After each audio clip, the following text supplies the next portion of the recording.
Okay, somebody wanted me to take a look at the Hasan thing, and they've given me a timestamp for this. So I guess I'll look.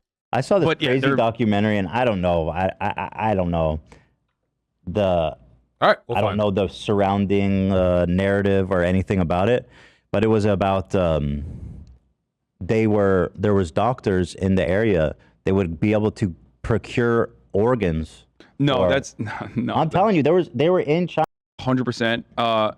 It's not exclusive to Uyghurs, and is that how you pronounce that? Propagandized heavily. It's obviously fucked up, but it was propagandized heavily by Falun Gong, which is a psychotic, reactionary, insane cult. The ones that operate the Shen Yun. You know what I'm talking about? Do you know about Shen Yun? Do you know what Shen Yun is? Like, Is what that is it, 5,000 years? hold on, that was the show. The Uyghur Muslim re-education camp was definitely heavily propagandized by the Falun Gong, but it also happened. Like the best propaganda against your enemy is the stuff that actually happened, you know? There are plenty of objective metrics by which we can observe the extent of the suppression and surveillance of the Uyghur Muslim people. Though thankfully it never like turned to genocide. On Netflix where he. No, I don't know what you're going for here, but nope. You know, it is. Do you ever see these Musical, billboards all around LA? It's like Glendale. Oh, that's a vibe. China before communism. Yeah, they're like the cult that puts this show on is like pretty wild. What's wrong with China before communism? A few Well, things. they are the guys that make it, and the guys that the guys that like bake propaganda into Shen Yun are pretty insane. Like they think that nuclear reactors were actually found in China before communism, that miscegenation should be illegal, no race mixing. They're not too fond of gay people. They're pretty crazy par for guys. the course. Yeah, and of course they get funding and at least like the So go ahead by you're the saying CIA. the whole Uyghur thing is propaganda or mostly propagandized? No. I'm not saying that. I do think that they engaged. So The more people in chat complain, the longer this goes on. What is wrong with you guys? Holy shit. You guys are so whiny. it's tricky territory to get into because every state does awful things, and the Chinese state certainly has.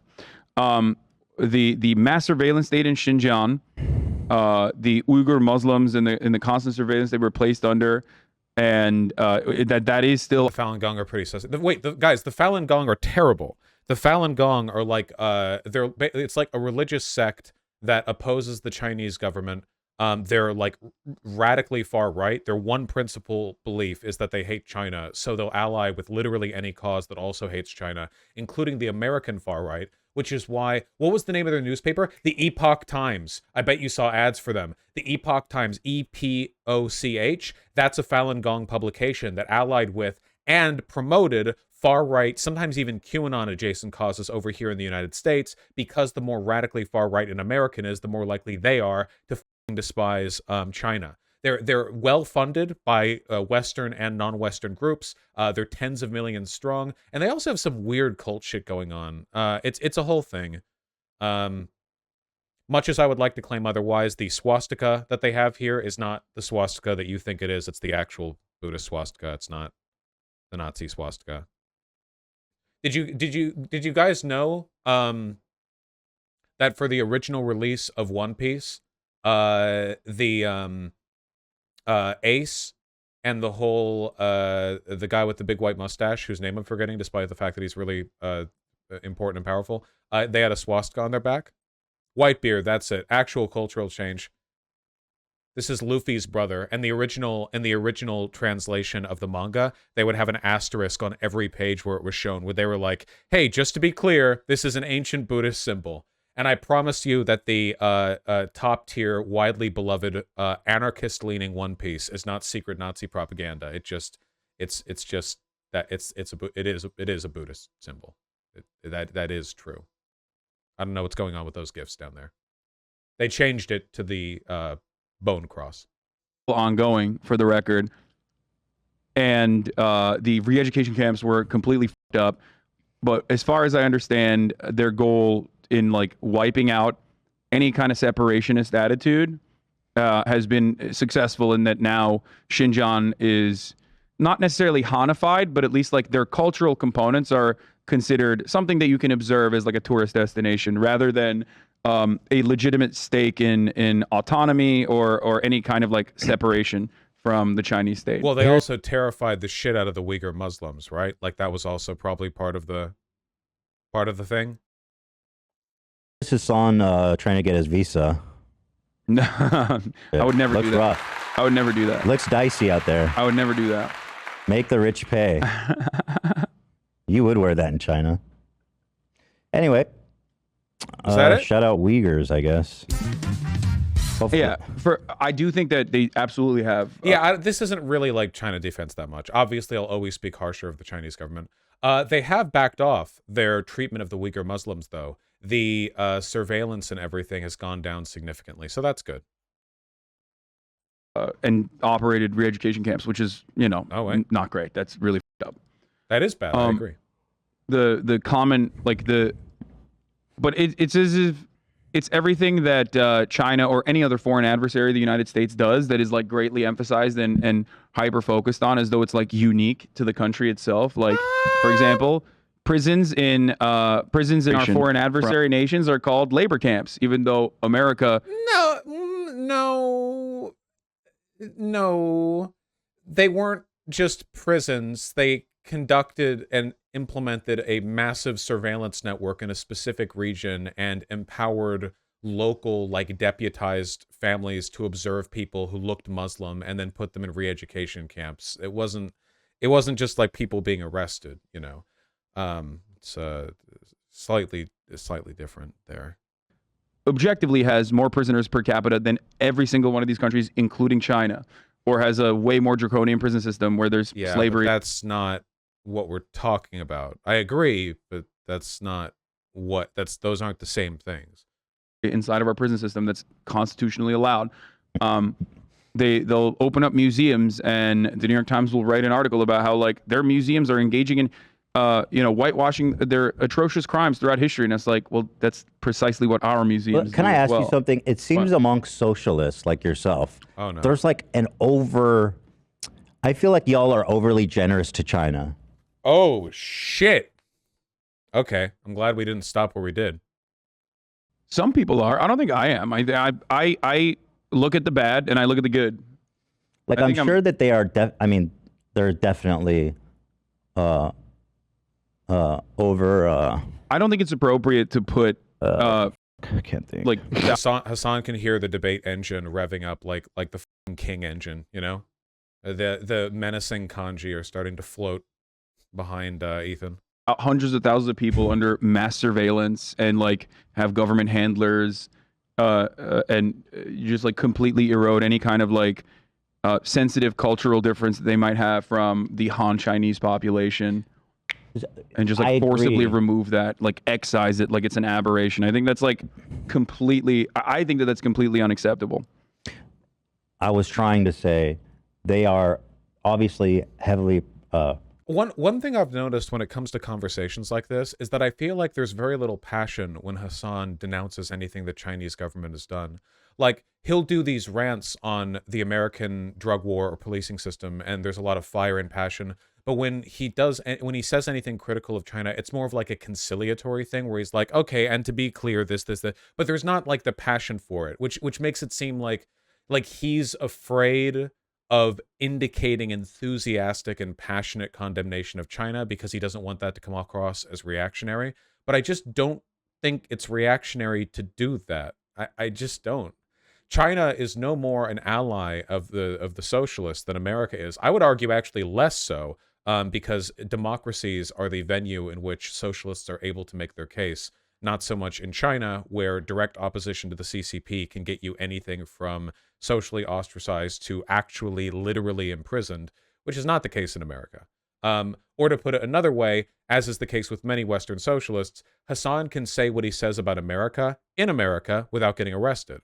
But a person in China could not say comparable things about the Chinese government in China without, at the very least, having the government poke in a little bit, Not to suggest that any negative word about the CCP will get you arrested in China. That's not true, but there's certainly less freedom of speech there. Propagandized. Okay. But, and you know, I just feel like sometimes when I talk to socialists, they're just trying too hard to defend China. That's all. Sure. I mean, there are definitely people that go overboard and will. My metric is this. Okay.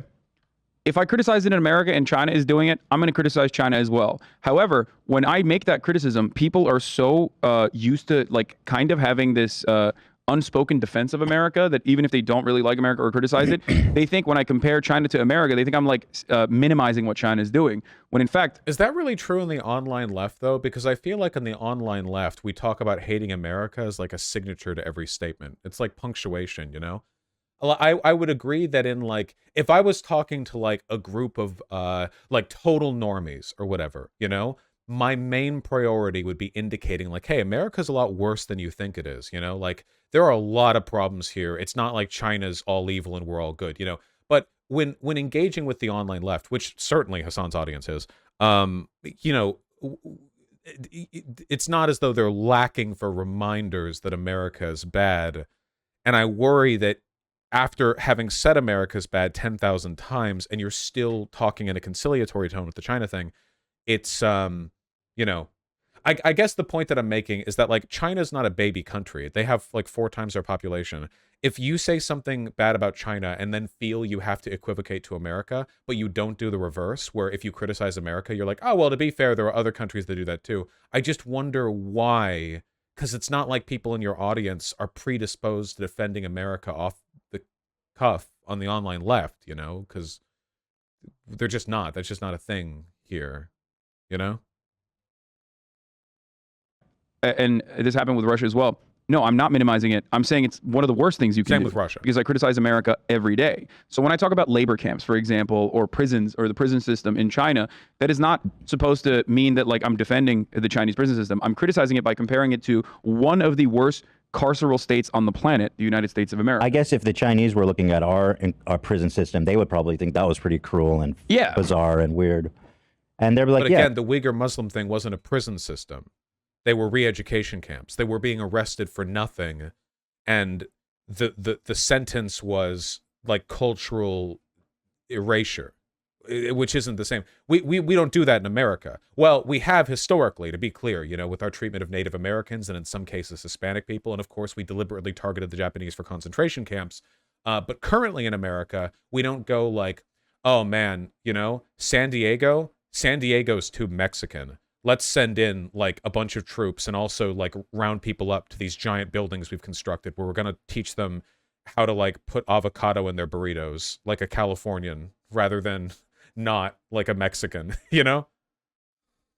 And we just put a bunch of ethnic Muslims in a camp and say bye-bye. That's cool. I don't know. I guess we all got our problems, don't we, folks? What, Dan? I mean, we literally do that too. Yeah, we have. So well, yeah, we did do that. We're not doing it now. And we've. I would say that we've also pound for pound done like definitively worse things to the global population of Muslims with the war on terror post 9/11. Yeah, but like why every time with this, you know? Also, we don't. That's not what we do at Gitmo. Gitmo is where we send like enemies of the state to torture them and hold them without trial, which is bad, by the way. But that's not the same as like cultural genocide within an entire province. Like we don't deport all the Mexicans to Gitmo to teach them to like, I don't know, not eat street tacos or something. I see. I'm a paratist. 100% across the board, but it's not a competition of it's like not, who's I'm worse. not, you know, and I agree with all that. Because you're right. I think that, like I said, these are the reasons why I'm like a little worried I might not be able to get a visa to get into China because these you're are the number one simp, bro. They should let you in quick. No, and you said that we're doing re-education camps. Where are we doing that right now? Not re-education camps. Or ethnic. We did it. We have sites. Population. The thing is, we have the same thing. It's just not a fun reminder, by the way, that after we raised $350,000 for the Palestine Children's Relief Fund to give what I would consider to be a significant amount of money to the health and rehabilitation of Palestinian children who have been injured, bombs, you know, whatever else. I was invited by the PCRF leader to come over to Palestine to meet him in person. And I declined because doing so would involve me making it through Israeli checkpoints. but from what I had heard and read, I thought there was a very decent possibility of something very bad happening to me because of my public statements on Israel, because they've been known to either like lose documents in best case scenarios or worse in worst case scenarios when a person is like internationally known to not like the state of Israel. So I didn't want to come because like I'm not dying over that. It's like a low chance, but that's not a risk I'd want to take. On U.S. soil. What, Guantanamo? Guantanamo or black sites in Syria and all over the Middle East. I mean, we've been at war in the Middle East for over 2 decades now on the other side of the globe. There's 30 people in Guantanamo Bay, apparently. Well, yeah. I'm not even just everybody talking knows about Guantanamo Guantanamo, so they're winding that one down little by little. I mean, obviously that's insane, but it's not the same. First of all, what happens in Guantanamo Bay is insane. No, what happens in Guantanamo Bay is you're not getting re-educated. You're just being tortured. Yeah, right? you're just being tortured. Yeah, it's but I feel like that's a different thing than what's going on. It totally is. They're completely incomparable. Okay, let's be real here. Okay, China also has like black site prisons. I don't know why we'd pretend they don't. An authoritarian government always will. Lots of non-authoritarian governments do. Like that's like that's been happening for all of human history. Here's the hole we throw prisoners in to torture them when we really, really don't like them. That doesn't make it good or acceptable, but I don't know why we're pretending that this has anything to do with the Xinjiang province and the Uyghur Muslim cultural genocide. It's just a different thing. It's a different thing. And why can't we condemn a bad thing a country does without going on a big speech about how America does bad stuff too? I've talked lots about the first half of my stream today was me screeching about the need for jihad against France for the crimes they've committed against Western Africa. Like I feel like, because I'm often accused of being a simp for the West, the only thing that I believe that gets me accused of this is the same thing that Marx believed, which was that bourgeois democracy is the best platform for the propagation of socialist thought. Marx believed that. He wrote it explicitly. It's not subtle. It's not an interpretation. It's what he believed, and I believe this. So I will fight to defend bourgeois democracy so we can replace it with something better. China's not a bourgeois democracy, which makes it, as far as I'm concerned, farther from socialism than anything we have. That is to say, both of them are nowhere near it. But when I talk about how like China's bad, I guess I just don't get the impression that people in my audience are taking from that like, oh yeah, that's why America's great. Maybe America's better in some respects, but I just, I guess I would hope that we could engage in these conversations without the implicit assumption that our audiences are looking to always join in with the team on the other side. Like we could level these criticisms out without worrying that they're going to leap to every like possible assumption, Who cares? I mean, it's all bad, okay?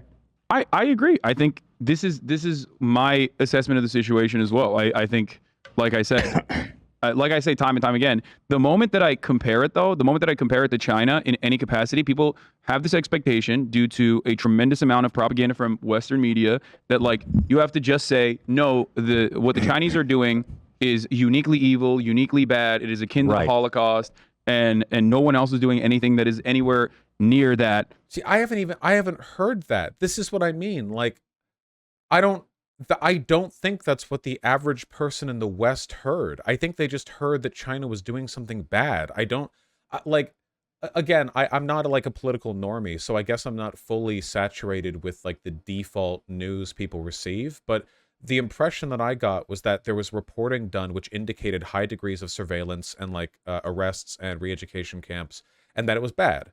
I don't remember reading reports on how it was like as bad as the Holocaust or anything. I think you're like overcompensating to oppose a straw man version of what the narrative was.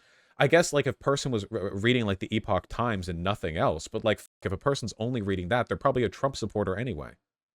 I agree, but I think we're kind of talking in circles, but I feel like socialists are like, no, China's amazing. They're doing so much amazing things. I can't speak for other. Xi is handsome. He's strong. He's beautiful. There were comparisons to the Holocaust. You can make comparisons all you want. I'll compare me stubbing my toe to the Holocaust. I think that it's a valid unit of measurement. Like, oh, this is one like micro Holocaust. I say, looking at my split toenail. I don't care. Be alliterative with it if you want. But like. I don't think there were news outlets saying, like, this is as bad as. Because I don't think that's true. central Who are you talking casting. about? There are definitely people that That's the vibe I get sometimes when I hear from. There are definitely people who defend China like you would defend America, like the average MAGA person would defend America. But that's not exactly a commonplace thing that you can hear. You have to seek that out for sure, because most people just genuinely hate China. They don't. Well, first of all, that's not true. And second of all, the problem isn't people defending China the way MAGAs defend America. The problem is people defending China the way liberals defend America, where they're not like rabid proselytizers, but they have baseline assumptions that they just carry with them and don't examine. That's the issue. Like there aren't a lot of socialists online who think China's perfect, but there are a lot who think that it's like Xi Jinping is like a representative of the people's will and that they're trying to build socialism. And that's factually wrong. That's just not true.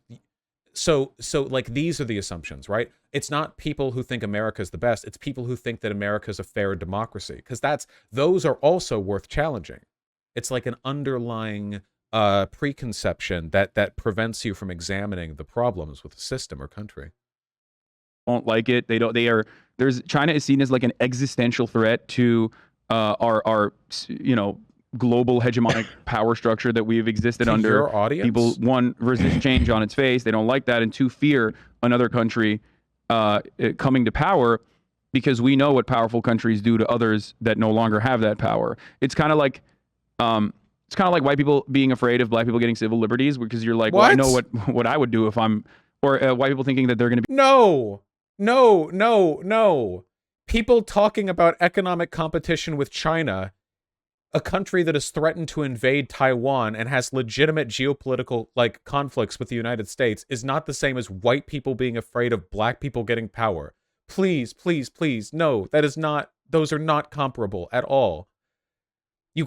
Racial equality can exist in a society with no threat or imposition whatsoever against the racial majority or the previously existing power group.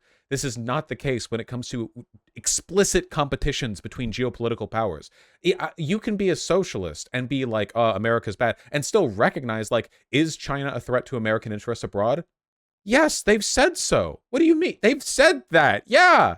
What? They've threatened to invade Taiwan. The Belt and Road Initiative is explicitly an effort to try to win over global South nations to try to pull them from Western influence. But that's what big countries do. Now, you could argue for collaboration and cooperating the way that America mostly does with say the EU, but we're not at that point with China. So yeah, it's not China isn't black people. China's quite racist, actually. Be in the minority, right? Because I know what I would do to minorities. I know what I've done to minorities when I was in power. You know what I mean? It's kind of like that. So I think overall there's a lot of disdain. I don't know. I criticize what the Chinese government is doing, just like any other government. But I also do glaze up the good things that they do. You know, glaze them? It's not. Yeah, I glaze them hard. You glaze their glizzy? Yeah, I think high-speed rail is incredible. Okay. All right. Got me on that one. I agree. Yeah. Okay. Yeah. I think, well, one other thing that I just mentioned, healthcare is a massive problem in China as well. Massive problem in China. And they haven't been able to solve that. That's a real issue. Ooh, okay. So this is exactly what I mean. When America doesn't have healthcare for its people, it's because our leaders are callous, indifferent monsters. But when China doesn't have healthcare for its people, it's because they haven't been able to solve it. Hasan would never say America hasn't been able to solve it, because it would imply that it's like an actual logistical issue that the government has been earnestly working on but not found a solution to. China is ruled by an oligarchy of political and economic leaders, okay? They're not all tireless servants of the proletariat.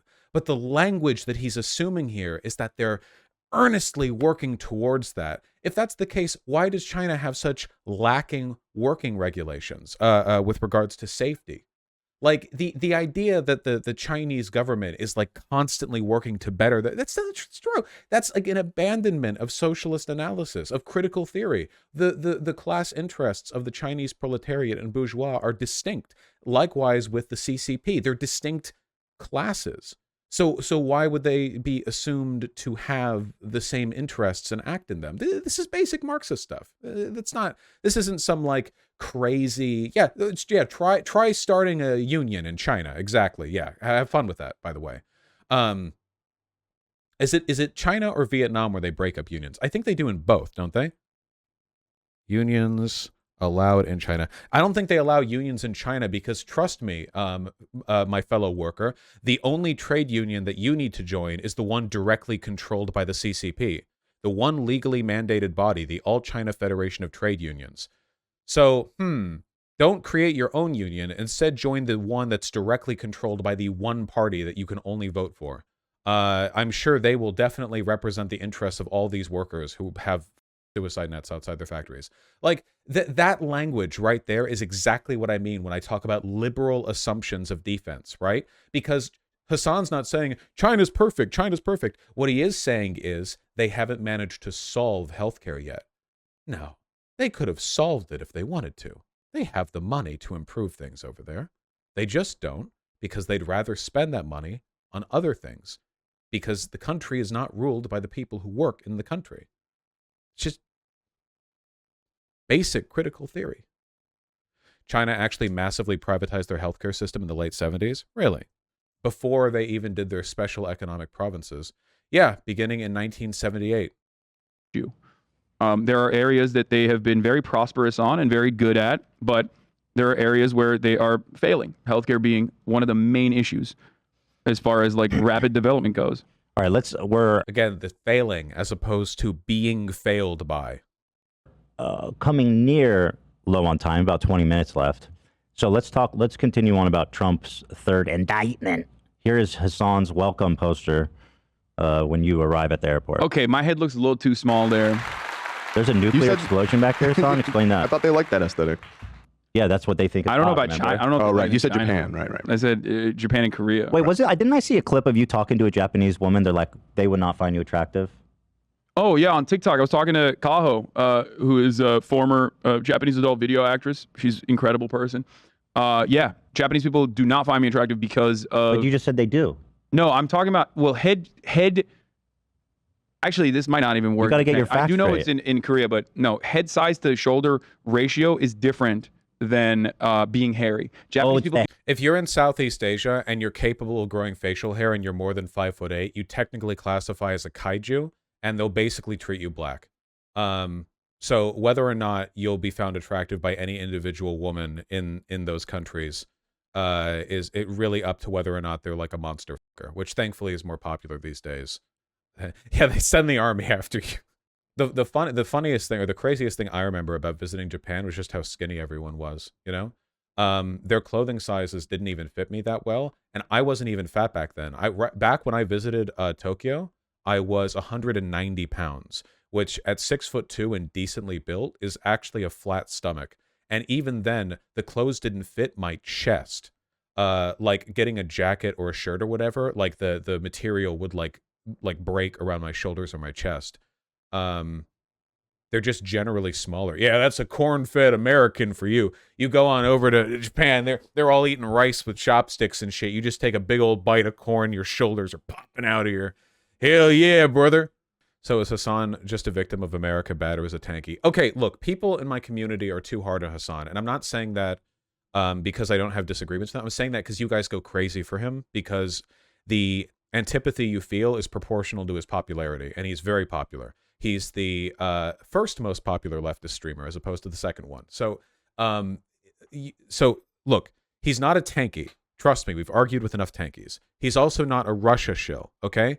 What he is a person with generally good political instincts who, like many other leftists, is of the opinion that a leftist geopolitical analysis has to be centered on a refutation of any positive assessment of America. I think that there are times when that attitude is valid, like if you're talking to a bunch of normies who have like a general liberal assumption of America's goodness and you need to dispel that of them. But I think that he and many other leftists online underestimate how bad this attitude can be if it's extrapolated to its logical conclusions, which I think he has done here in his implicit and explicit defenses of both Russia and China, and that needs to be counteracted as well. All I'm asking for is solid and consistent critical theory all the time. So don't pretend that China is a proletarian state. It's objectively not. Marx would laugh at you.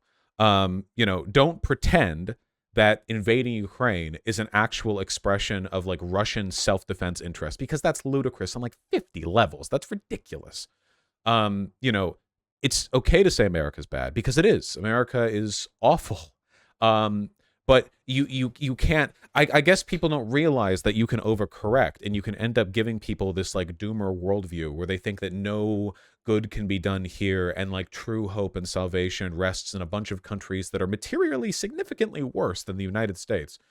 In truth, if any country that America has colonized or victimized were raised up to our level of power and the positions were reversed, in all likelihood, they would do the same thing to us. You know why? Materialism. There's nothing existentially evil about the United States. The powerful countries will eat the others. As colonialism gave way to neocolonialism, this wasn't a product of shifting morals. What are you, a Hegelian? No, this was a shifting set of material conditions which made it more valuable to engage in neocolonialism and soft power over primitive colonialism and hard power. This isn't, do anything else. Make Niger a country with 50 trillion GDP and make America a little underdeveloped backwater with a history of being colonized. And what'll happen? The same thing will happen, but in reverse. That's why you don't oppose countries fundamentally. You oppose systems and tendencies, because if you only oppose actors, countries, people, whatever, those problems can replicate themselves in others. You need to understand the fundamentals, the underlying issues. Every time I get in trouble, it's for this reason. This is why I've been one of the loudest in calling out feminism that amounts basically to man-hating. And what did all of those people turn into? TERFs. Because as it turns out, when you have an essentialist hatred of men, you're going to extrapolate that hatred to trans women in many cases. So that hatred went nowhere productive, and now it's materially harmful and affects the lives of tens of millions of trans women and men all over the world.